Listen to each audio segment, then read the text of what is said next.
I've been thinking for a long time, maybe a couple of years now, about this whole "Are you okay?" Mental health awareness thing. And like the first time I heard it, it's just a question, you know? It's just a question, "Are you okay?" And the question itself, it bugs me. It bugged me the moment I heard it and the moment the interaction with that question started, whenever people asked me that kind of stuff. And there's a whole campaign movement kind of a thing here in Australia, at least. I think they do it uh, one day a year or something, or there's a certain allotted time frame for this where it's like, oh yeah, today is Are You Okay Day, and people go around asking Are you okay, to sort of bring up the topic of mental health and mental illness and depression and anxiety and that kind of stuff. But man, like when people ask me that question, and sometimes when I'm feeling down and I tell them how I'm feeling, they don't like it. They don't like it. There's like it's the response is, oh, I don't like hearing it when people talk that way. Oh, you shouldn't feel that way. You shouldn't feel that way. And it's like these people who ask the question aren't prepared for the answer. That's how I see it.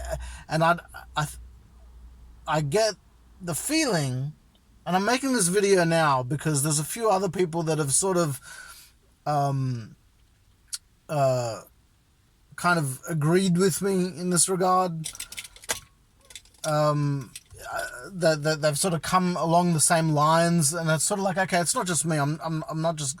It's not just me going crazy, you know. And it's almost as if the question itself, "Are you okay?" has some sort of predetermined assumption to it, and that assumption ends up sort of causing more problems with the very thing that you're trying to fix.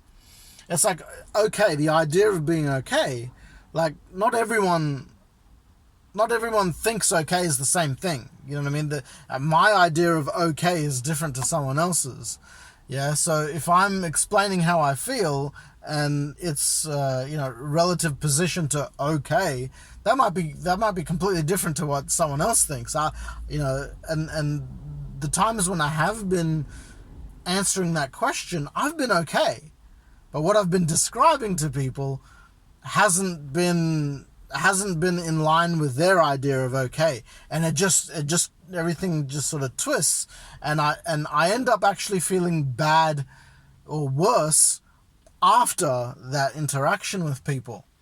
And it's sort of like there's a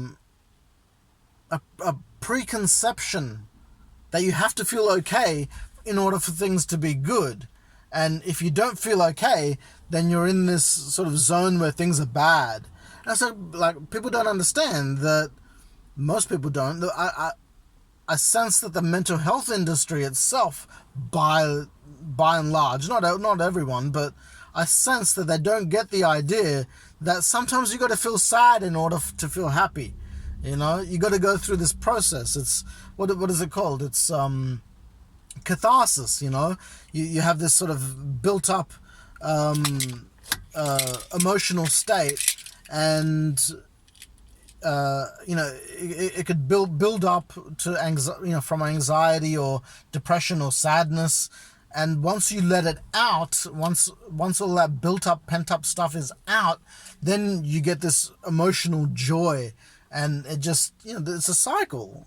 It's not just one end where you're not okay and another end where you're okay, or one end where you're sad and another end where you're happy. It's not like that. It's a cycle, and you go through one to reach the other, and sometimes it's quicker or easier or more efficient for you to embrace the sadness so you can get to the happiness quicker, rather than run from the sadness and depression and the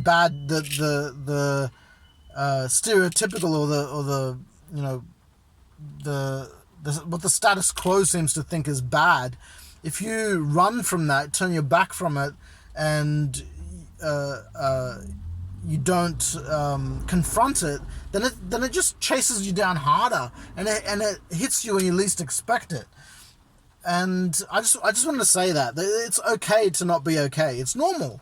Like if someone was 100% happy and never sad, that would be abnormal, right?